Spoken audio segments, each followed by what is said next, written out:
Hello, and welcome to 80/20's Product Highlight Series. Today we're going to take a look at the leveling caster.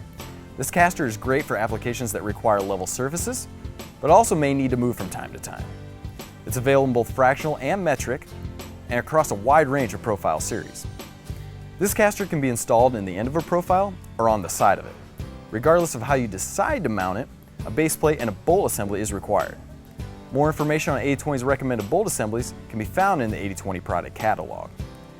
Now for our example, we decided to mount it on the side of the profile. We've already got our base plate mounted on there, so we're going to take our caster, flip it upside down, and we'll line up the holes on the caster with the ones on the base plate. From there, we'll take our bolts and thread them in one by one.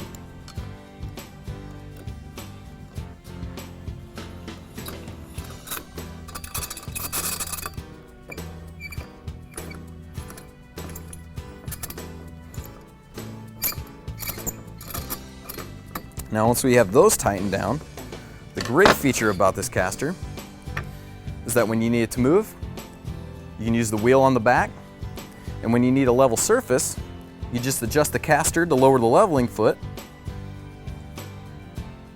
and you have your leveling foot.